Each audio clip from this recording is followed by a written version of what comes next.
G'day guys and welcome back to the channel, and today I'll be doing my tips for round 7 and we'll do a quick recap of how we went in round 6. So I'm 23 out of 26 kicking goals, got 6 over the course of the weekend. Not completely horrible, it's 2 6s in a row. Calculon 2003, I've got the pronunciation hopefully correct this time around, is leading quite significantly actually. Got a lead of 3 currently. Doing very nicely up the top of the table there, so it's going to take some beating there, and if I were to get anywhere near the top 4, it would be one of the great all-time comebacks, I think. But yeah, having good fun nonetheless, and absolutely hating it when it doesn't quite go my way. But let's get stuck in the tips for round 7. And guys, if you haven't subscribed already, click the subscribe button. Only takes like 0.3293 seconds to do so. Get amongst it so you can stay up to date with all the tips that I submit for the AFL season, and obviously you can see all my other content that I have as well. There's plenty out there. Alright, first game we've got is the West Coast Eagles and Richmond Tigers. This one will be Optus Stadium Friday night, 8:10 game. I like what Richmond are doing, and I think they will win. I'm going to go probably 23 points. I think, Tigers they generally respond after a loss quite well. They don't lose 2 in a row very often. I think the Eagles are struggling quite badly. Got beaten up by the Swans pretty badly at Optus very recently, and they were absolutely capitulated by Port Adelaide last week, who were, well, they were bottom of the table. Now they're 14th, so I think Richmond will be too strong.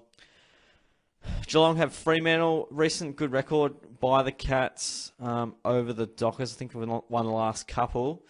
And I'll tip Geelong in Geelong, only really because it's at home. If it was over there, I'd probably tip Freo. I think it'll be a very tough game, though. Geelong in Geelong, though, is a good bet, generally speaking. We only lose 1 to 2 games a year there, so happily have a go at that one. But yeah, I expect it to be very close and very hard fought.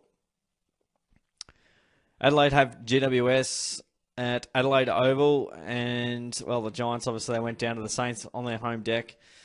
I've liked what the Crows have been putting out of late. They've been putting on some great pressure, and Tex Walker adds a great dimension to their side. And I think, the Giants, they're on the canvas and definitely could win. Definitely a danger game for both sides. I think the Crows get the job done just. We then have Melbourne and Hawthorne at the MCG. I think it was a draw last time these sides played, and it absolutely was. 12-7 plays 11-13. So a wasteful Melbourne couldn't quite get the job done there, but I think, it's pretty hard to tip against the informed team in the competition in Melbourne. Hawthorne will definitely have moments where, they look really likely and they might take it up to them for a half or something like that, but I think the D's will be way too strong in the end. But hopefully Hawthorn can sort of show a few weaknesses and chinks in the armour of Melbourne. That would be nice. The Saints at Kazali's Stadium will host Port Adelaide. I feel like the Saints are, finals bound, playing awesome football. Could be very close. But I think St Kilda's body of work's been significant. And Port Adelaide still have a lot of work to do. Next up, we have Carlton at Marvel Stadium. They've got North Melbourne to go up against, and I think Carlton to get back on track here. North Melbourne, they might give it a bit of a shake for a while, but I'm not really sure what the recent form's like. Okay, so North Melbourne did all right last time they played, but it's a bit of a win-loss. North traditionally play well against them. I like the Blues, though. They're playing decent footy. Collingwood hosting the Gold Coast Suns. This one's going to be the MCG, and I think, I'm pretty happy to go with Collingwood on this one. Obviously, home ground advantage helps. I think they're slightly better side than the Suns, a bit more polished and accomplished. So I think, Collingwood to get the job done. This game's tough. It's at Marvel Stadium. We've got the Dogs facing the Dons. Essendon don't mind a sneaky win against the Bulldogs, but not with much confidence. I'll go with the Bulldogs. I think, it's an absolute must-win for them. It's a must-win for the Bombers as well. But, I feel like the Dogs have maybe a few more weapons at their disposal to get the job done. The 4:40 game, we've got Sydney and Brisbane.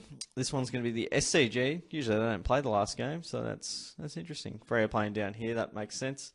And the Eagles playing the Friday night. 50-51, but I like, Sydney and the way they've gone about it. I think they got the Lions very early last year. I think they've got the weapons and the ability to mitigate the Lions' influence and ability to hit the scoreboard in a big way, and they're playing super exciting footy. They move the ball really quickly, and they're a damaging side, so I like the Swans.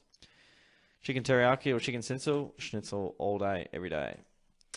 So, all right, those are my tips. I've got Richmond, got Geelong, Adelaide, Melbourne, St Kilda, Carlton, Collingwood, Western Bulldogs, and the Sydney Swans. So, only one team I've tipped for the away and the rest home. So, hopefully, I get a decent score this week and be on my merry way. That'd be very nice. But there you go, guys. Those are my tips. Don't forget to obviously submit your tips into ESPN Footy Tips and comment down below who you think's going to win this week and how they're all going to pan out. Guys, thanks for watching the video. Don't forget to click the like button, subscribe away, as I mentioned early on. And I appreciate you guys watching on, listening in, all that good stuff. Take care, and I'll see you on the next video.